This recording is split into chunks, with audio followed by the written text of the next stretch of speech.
أعوذ بالله من الشيطان الرجيم. بسم الله الرحمن الرحيم. الحمد لله والصلاة والسلام على سيدنا رسول الله محمد وعلى آله وأصحابه ومن والاه. سبحانك لا علم لنا إلا ما علمتنا إنك أنت العليم الحكيم. اللهم علمنا ما ينفعنا وانفعنا بما علمتنا وزدنا علما. Alhamdulillah, nous remercions Allah subhanahu wa ta'ala qui nous a accordé la vie jusqu'à cet instant.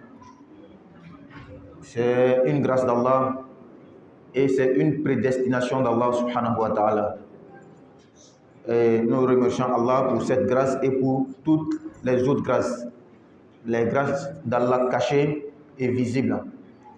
Allah subhanahu wa ta'ala a tellement fait de grâces pour nous, il nous dit وَإِن تَعُدُّوا نِعْمَةَ اللَّهِ لَا تُحْصُوهَا. Même si vous voulez compter les grâces d'Allah subhanahu wa ta'ala, vous n'allez pas pouvoir atteindre le nombre, tellement qu'il y a de grâces sur nous. Allah nous dit هُوَ الَّذِي أَسْبَغَ عَلَيْكُمْ نِعْمَهُ ظَاهِرَةً وَبَاطِنًا. C'est lui, il a comblé sa grâce sur vous, les grâces cachées, les grâces visibles. Ce qui est visible, mais on ne peut pas compter pour finir. À plus forte raison, ce qui est caché. Donc, toujours nous remercions Allah. Et le remerciement d'Allah, c'est un ordre qui vient d'Allah. C'est Allah qui nous demande de le remercier. Et lui qui nous a fait du bien, après l'avoir remercié, il dit il va nous accroître encore en bienfait. Si tu remercies Allah, tu dis Allah, Alhamdulillah, la azidannakum, il dit je vais accroître encore ma grâce sur vous. Donc alhamdulillah, et après cela nous demandons qu'Allah fasse sa miséricorde, son salut sur son noble prophète qui est notre bien-aimé Muhammad sallallahu alayhi wa sallam, et sur sa famille, sur ses compagnons et sur tous ceux qui les suivront jusqu'au jour de la résurrection. Alhamdulillah, notre thème c'est toujours le grand chapitre de la grande ablution, al-ghusl. La grande ablution. La fois dernière, le dimanche passé, nous avons parlé des choses qui rendent obligatoire la grande ablution sur l'homme, sur le musulman. Donc, nous aimerions qu'on nous rafraîchisse la mémoire. On nous rappelle, qui peut nous dire les choses qui rendent la grande ablution obligatoire sur l'homme? Qui peut nous rappeler? Quand on fait une séance d'enseignement et que quand on demande, on voit qu'on se rappelle de l'enseignement, ça fait du plaisir. On sait que ce qu'on dit là, on assimile. Mais lorsqu'on ne se rappelle pas, c'est pas un simple prêche où on parle de choses pour nous encourager et puis c'est fini. Non, ce sont des enseignements islamiques que le musulman en a besoin. Oui, les actes, les choses qui rendent la grande ablution obligatoire sur l'homme. Dans le livre, il en a cité 3 et nous en avons cité, augmenté aussi, ajouté. Qui va nous rappeler? Il n'y a personne? Elle a dit non. Le sperme, la sortie du sperme. Lorsqu'on éjacule, cette sortie de sperme-là déjà rend la grande ablution obligatoire sur nous. La deuxième chose. Non, Cheikh, Al-Jima, non, le rapport charnel, le rapport sexuel dans son sens propre, pas les préliminaires, le vrai rapport. Donc, comme elle a déjà dit, le fait que le sperme sort, même si ce n'est pas dans les rapports, la grande ablution est obligatoire. Comme le Cheikh a dit, le rapport, même si le sperme n'est pas sorti, la grande ablution est obligatoire. Il y a d'autres choses encore, mais ça ne concerne pas les hommes, ça concerne les femmes. Qui va nous rappeler? Non, c'est bon. Les autres sont là aussi. Là, l'accouchement. Lorsqu'une femme accouche, elle subit un saignement après l'accouchement. Lorsque ce saignement du sang s'arrête, elle doit faire la grande ablution. Une autre chose encore, qui est même chose comme...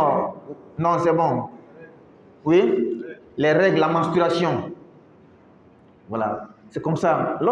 Après les enseignements, arriver à la maison, il faut se rappeler soi-même, il faut réviser, ou bien il faut causer de ça entre nous. Pourquoi dans nos grains, on parle de tout, sauf la religion. Et puis dans la religion, c'est les clashs qu'on aime. Telle personne a dit ça, telle personne a dit ça. On se dispute sur les clashs. Mais ce qui nous profite à nous-mêmes, on ne parle pas de ça. Le match que nous tous on a regardé ensemble, là, on va le commenter, plus que les commentateurs. Mais pourquoi la religion, là, on ne va pas commenter ça, on ne va pas expliquer ça? Il faut réviser ça.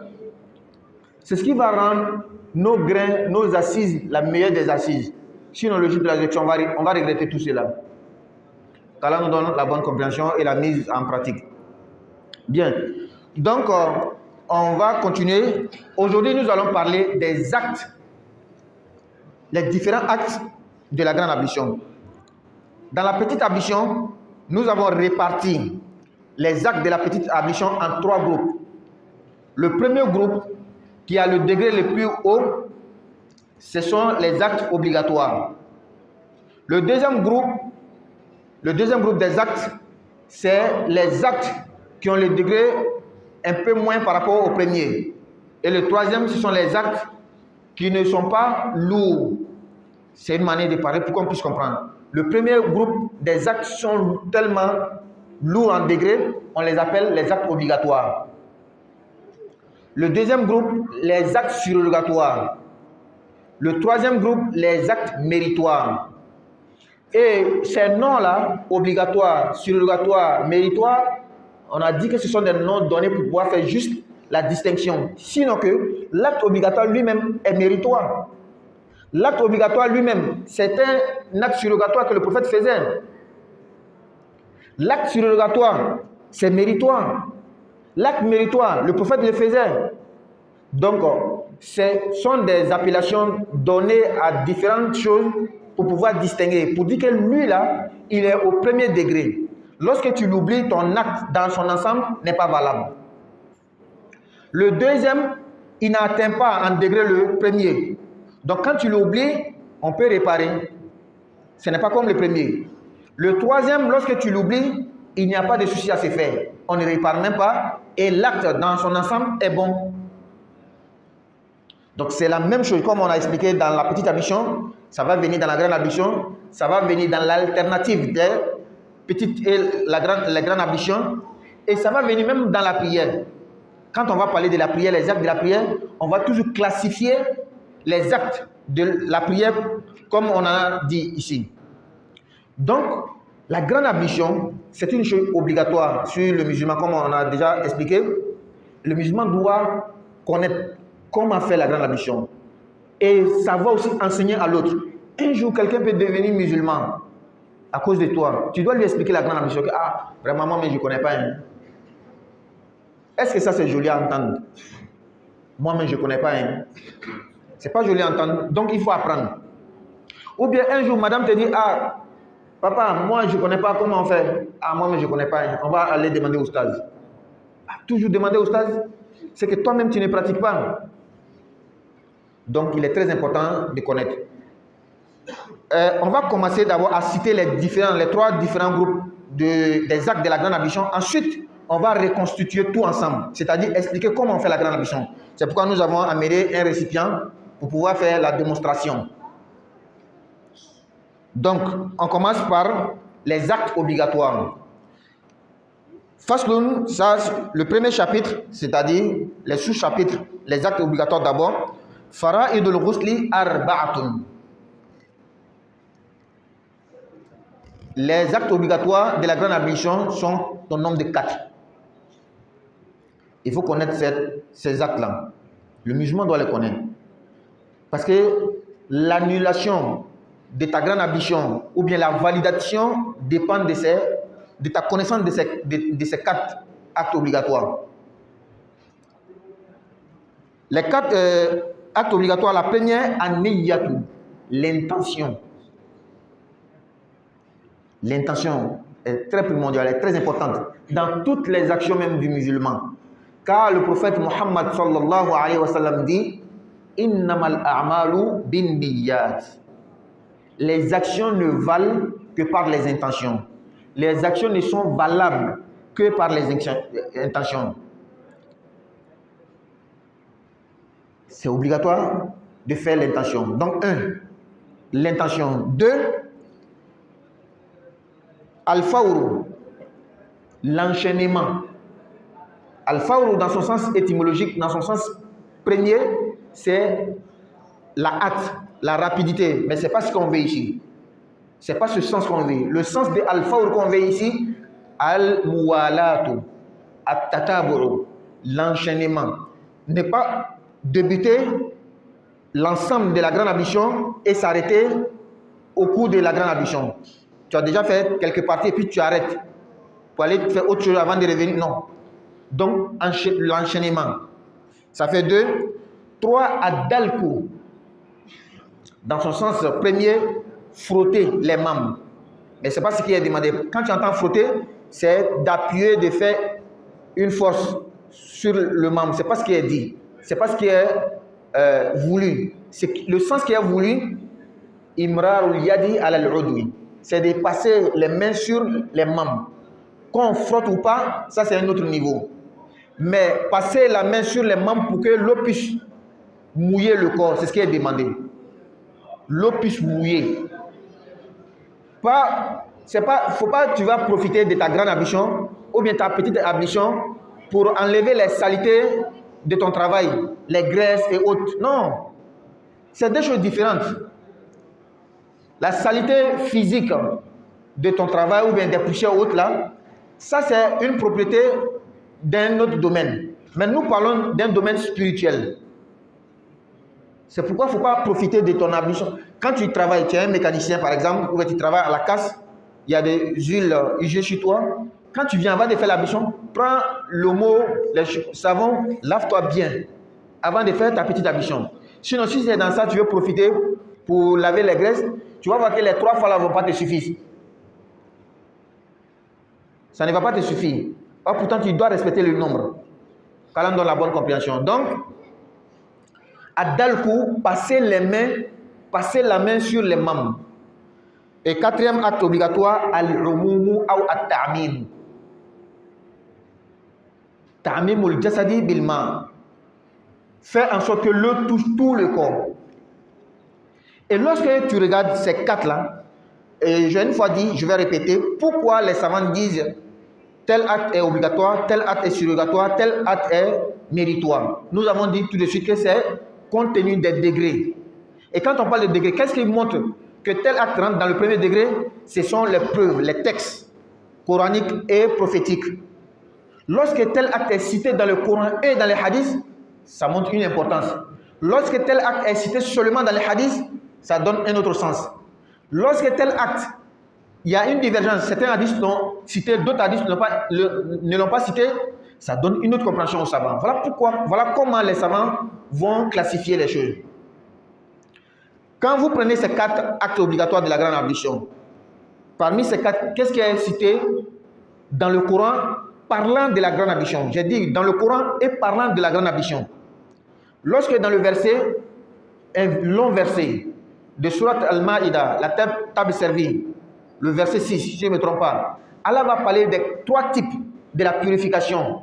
La petite ambition, la grande ambition, l'alternative, le tayammum, c'est-à-dire Ya ayyuhallazina amanu idha qumtum ila salati faghsilu wujuhakum wa aydakum.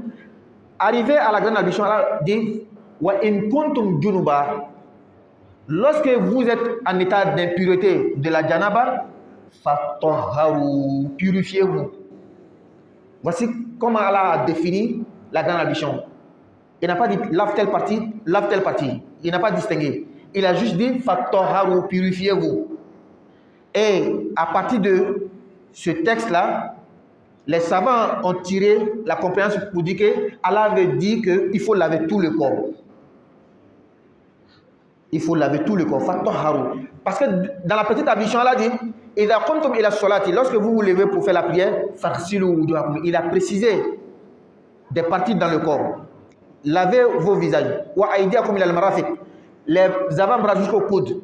Wamsahu bi ru'usikum. Essuyez la tête avec la main mouillée. Wa arjulakum, lavez les pieds. Il a cité des parties spécifiques. les hadiths du prophète sont venus compléter. Mais quand il est arrivé à la grande ablution, il n'a pas parlé des parties. Il a dit Fattoharu, purifiez-vous. Il n'a pas distingué. Donc on prend le sens général du texte pour dire qu'il veut dire qu'on lave tout le corps. C'est pourquoi parmi les 4 actes obligatoires que nous avons cités, at-ta'mimu, faire que l'eau touche tout le corps, voici la preuve. Ça vient du Coran directement. Fattoharu. Et les paroles et les actes du prophète sallallahu alayhi wa sallam ont prouvé cela. Et nous avons toujours dit, celui qui te blague qu'il faut laisser le hadith, il faut travailler juste avec le Coran, c'est une manière de pouvoir vraiment t'éloigner de ta religion. Il est en train de te dire que l'homme qui a reçu le livre là, pour venir te donner là, il était sourd et muet.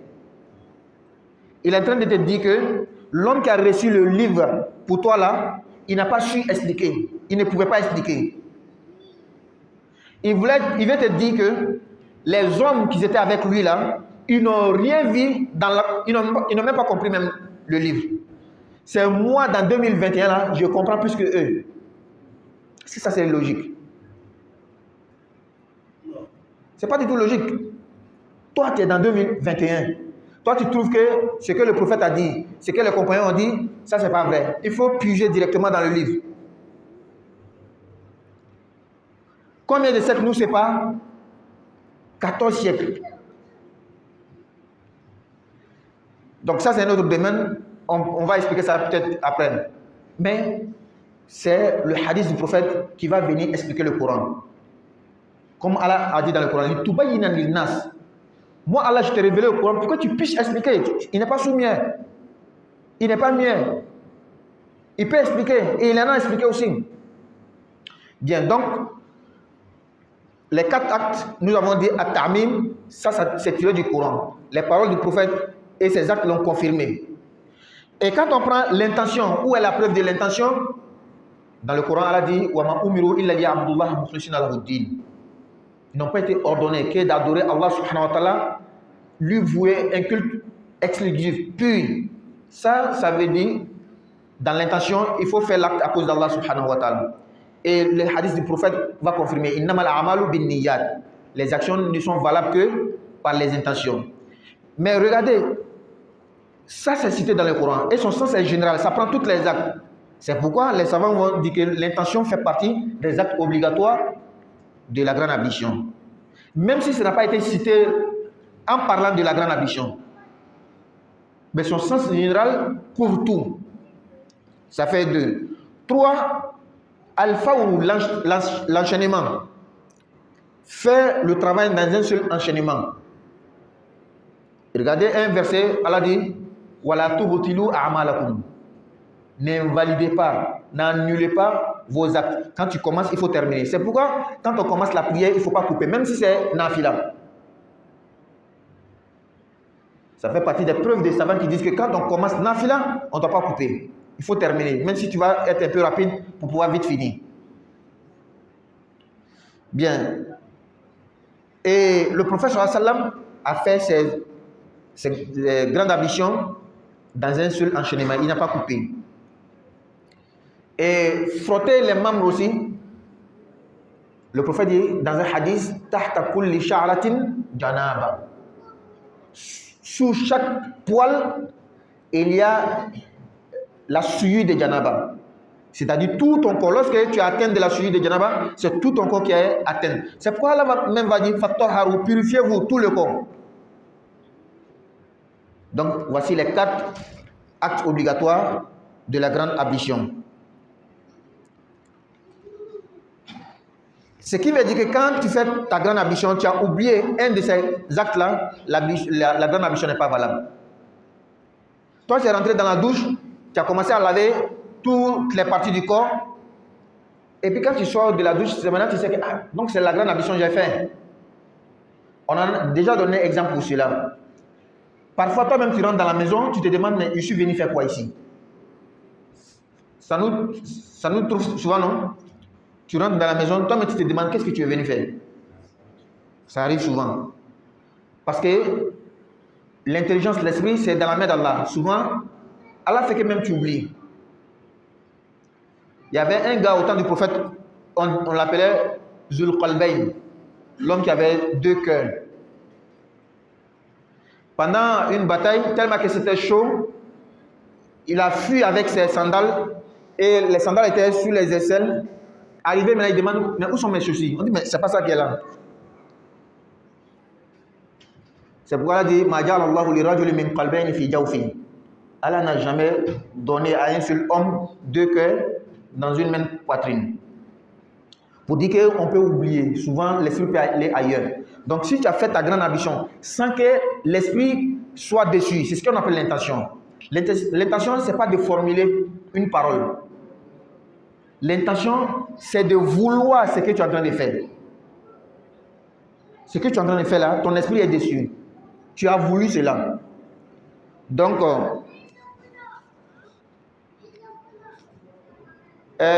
lorsque tu as oublié, la grande ambition n'est pas valable. Le deuxième acte, dans un seul enchaînement, ça peut arriver par contrainte. On va interrompre la grande ambition. Tu es dans la douche, tu entends les cris. Peut-être qu'il y a un problème qui est en train de se passer. Tu sors de la douche, tu vois voir la chose, quelques minutes, 1 minute, 2 minutes, 3 minutes, c'est fini. Peut-être que la marmite était sur le feu et tu as eu peur. Peut-être qu'il y a une mauvaise chose qui est en train de se passer. Il faut sortir. Lorsque tu sors pour aller régler l'affaire, tu reviens. Est-ce que tu dois continuer la grande ambition ou pas? On a dit que l'enchaînement fait partie des actes obligatoires. Mais jusqu'à quel niveau on peut estimer que l'enchaînement est interrompu? C'est lorsque les membres ont commencé à sécher. Donc, le corps, nos corps sont différents, le temps aussi est différent. Dans la chaleur ou bien dans la fraîcheur, c'est différent. Donc, il n'y a pas de minutes exactes pour donner ou bien des heures. Ça va dépendre du corps de chacun de nous et aussi la période dans l'année.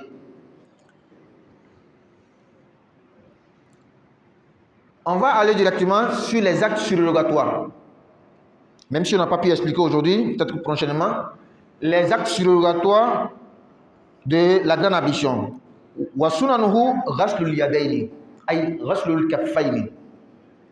Les actes surrogatoires de la grande ambition, c'est de laver les mains, les paumes. Et l'alcool jusqu'au poignet. Laver les mains jusqu'au poignet. Kalwudo, comme l'ablution, comme la petite ablution. Au début de la grande ablution, on doit laver les mains. Parce que le prophète sallam, lorsqu'il faisait sa petite ou grande ablution, il lavait toujours les mains. Le but recherché dans cela, le prophète, l'eau que tu veux prendre pour te purifier, c'est une eau propre. Et la main, avant de rentrer dans l'eau, peut-être qu'elle était souillée. Il faut purifier, il faut désinfecter la main avant de plonger dans l'eau. Ça, c'est le côté logique. Mais le côté spirituel, tant que le prophète a fait, il faut l'imiter. C'est pourquoi c'est lui-même qui va se laver sous une douche. Il faut toujours respecter la procédure du prophète sallallahu alayhi wa sallam. Tu auras des mérites dedans. Qu'Allah donne la bonne compréhension. Donc, au début, il faut laver. Avec un seau, un récipient, c'est au début de la grande ablution. Avec un récipient, il faut incliner. Il ne faut pas plonger la main directement dans le récipient. Il faut incliner le seau ou le récipient. On lave la main 3 fois. Parce que le prophète dit, lorsque l'un de vous se réveille, qu'il ne plonge pas sa main dans le récipient avant de laver les mains 3 fois. Car il ne sait pas là où sa main a passé la nuit. Une manière de parler. Toi-même dans ton corps, là, il y a des parties, toi-même tu sais très bien que si ta main touche là-bas, peut-être que ça a contacté des microbes. N'est-ce pas? Et étant dans le sommeil, beaucoup de choses peuvent se passer. C'est pourquoi le prophète dit qu'il faut toujours laver la main avant de plonger dans l'eau. Dans la petite ablution ou bien dans la grande ablution. C'est pour ton propre bien. Et cet acte-là est surrogatoire. Dans quel cadre on parle de son sens surrogatoire? C'est lorsque tu oublies. Mais par exprès, délibérément, laisser, là, c'est pas bon. quelque chose que le prophète était assidu là-dedans, et toi, parce qu'on dit que c'est surrogatoire, tu laisses. Non, ça c'est pas bon. On parle de cas que quand tu oublies. Donc, laver les paumes, laver les mains au début jusqu'au poignet, c'est un acte surrogatoire. Parce que nous savons que comment tu vas laver tout le corps. Le début là, c'est juste purifier la main avant de plonger dans l'eau. Ça c'est un. Deuxièmement, wal madmadatu, rincer la bouche. C'est un acte surrogatoire. Comme la bouche fait partie de l'intérieur, ça ne fait pas partie du corps visible, et que le hadith a parlé de, le verset d'abord a dit de purifier tout le corps, et dans le hadith, le prophète rinçait la bouche dans la petite ablution de la grande ablution. C'est pourquoi le savant dit que rincer la bouche fait partie des actes surrogatoires. Et ensuite, à l'istinshaq, aspirer l'eau. Dans la petite ablution, nous avons dit, quand on dit à l'istinshaq, ce n'est pas laver le nez. Quand tu dis laver le nez, c'est laver l'extérieur du nez. Mais c'est de tirer l'eau avec la respiration pour entrer dans le nez d'une manière modérée.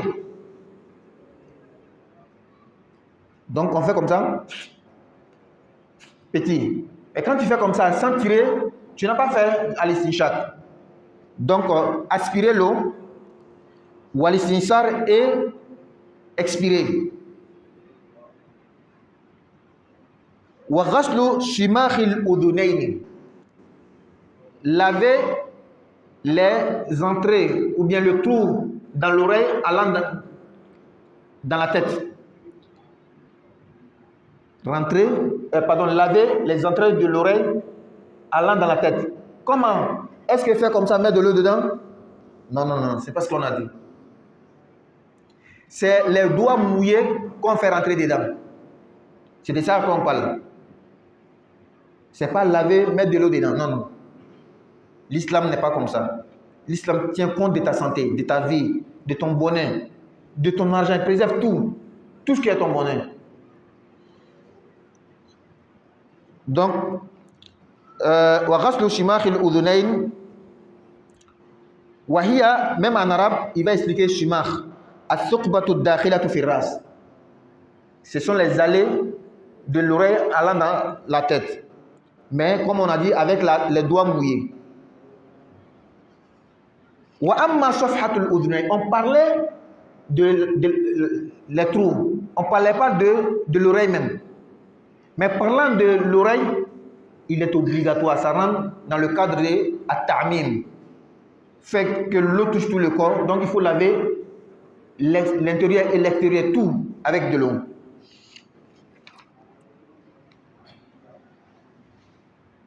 C'était les actes surrogatoires. Et je pense qu'on en a bien compris. Ensuite, on va aller sur les actes méritoires, le troisième niveau. Wa fadailuhu al-bida'atu ou al-bidayatu bi izalati najasa. Commencer à se purifier de la souillure.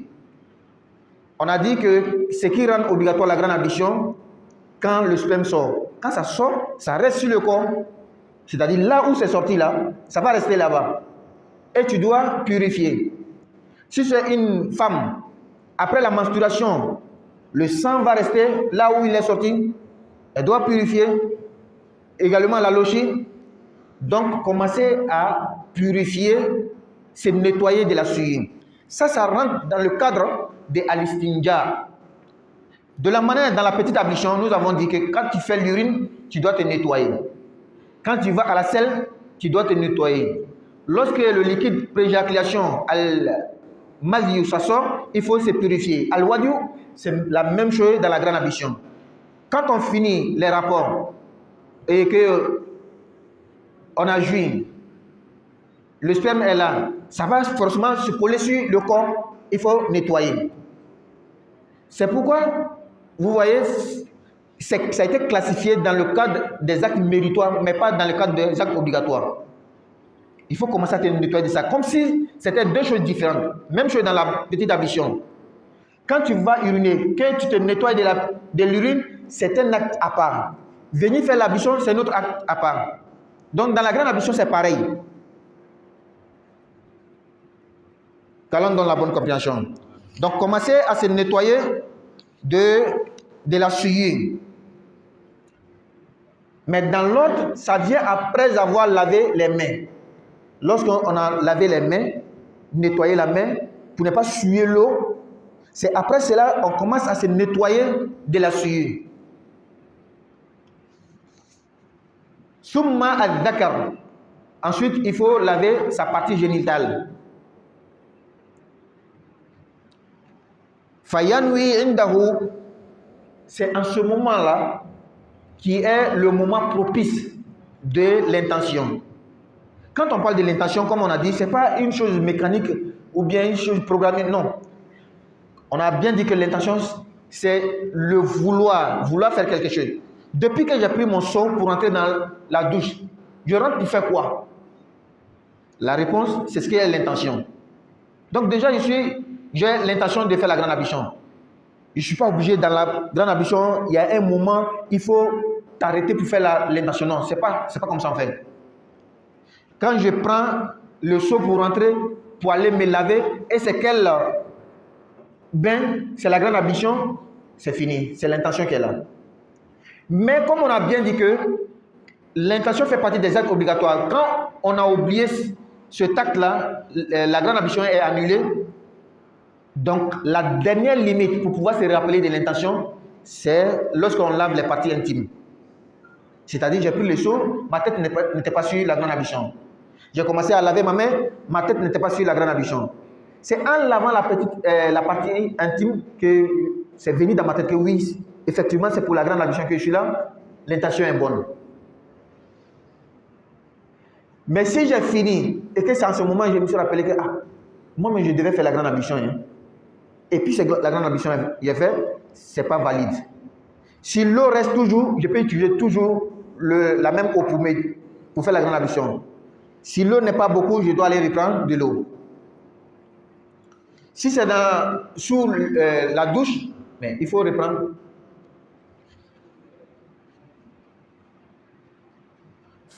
Summa arda il wudu. Après maintenant, après avoir lavé la partie intime, quand on fait la petite ablution. Vous voyez, la petite ablution dans la grande ablution est classifiée dans les actes méritoires. Ce n'est pas un acte obligatoire, ce n'est pas un acte surrogatoire, ça rentre dans le cadre de l'acte méritoire.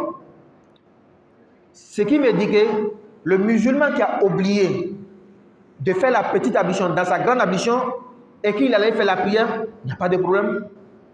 Sa prière est valable, sa grande ablution est valable. Parce qu'en réalité, tout revenait dans la même chose. La petite ablution, c'est pour laver le corps. La grande ablution, c'est pour laver tout le corps. Et même les savants disent que celui qui a fait, même par exprès, il a fait la grande ablution sans faire la petite ablution, qu'il allait prier, il n'y a pas de problème. Seulement que le conseil que nous donnons, il faut toujours faire la petite ablution. Dans la charia, dans les actes, les pratiques de la religion, il y a les parties que toi tu peux comprendre avec ton intelligence. Et il y a d'autres parties qu'on ne comprend pas. Comme on ne sait pas réellement la dimension des choses, il faut faire ce qui est demandé, même si c'est surrogatoire. Donc, laver les parties de l'ablution, les membres de la petite ablution, marratan marra, une fois. Ensuite, parmi les actes méritoires, laver les parties hautes du corps avant les parties inférieures. C'est-à-dire commencer d'abord à laver les parties hautes avant les parties inférieures. Wa taslisu ghasli rasi, laver la tête au nombre de 3. Le fait de respecter ce nombre-là, c'est un acte méritoire.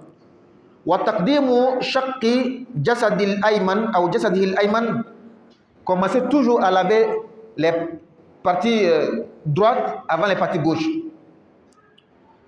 Et enfin, wa taqlilul ma, utiliser moins d'eau. Le prophète sallallahu alayhi wa sallam utilisait un soir pour sa grande ablution et un moud pour sa petite ablution. Qu'est-ce que veut dire le moud? C'est quand on fait les mains comme ça. Pour une personne qui a la forme moyenne, quand il joint les paumes comme ça, c'est ce qui est appelé moud. Et c'est 4 moods qui est un soir. C'est-à-dire quand tu fais comme ça, 1 fois, 2 fois, 3 fois, 4 fois, c'est avec cette eau-là que le prophète faisait sa grande ablution. Aujourd'hui, nous on utilise combien de quantité d'eau? Et il y a un des petits-fils du prophète même qui a dit à son père, ah moi je ne peux pas, il faut que j'utilise beaucoup d'eau. Et son père lui a dit, lui qui avait plus de poils que toi, il utilisait moins d'eau. C'est pas toi tu vas dire que tu ne peux pas utiliser. C'est pourquoi même avec le petit bouillon, on peut faire la grande ablution. J'ai dit ici au début, la petite ablution, la grande ablution, le but, ce n'est pas de nettoyer les saletés physiques de ton corps. C'est spirituel. Donc, si toi-même tu sais que ton corps est sale là, il faut laver avec savon avant de faire ta grande ablution. Ce n'est pas dans la grande ablution que tu vas profiter pour gaspiller beaucoup d'eau. Donc, voici les différentes catégories des actes de la grande ablution. Il est déjà 19h pile, on doit prendre les questions. Bon, malgré ça, on va faire la démonstration. Donc, c'est bon? C'est bon. J'espère que la tête n'est pas coupée.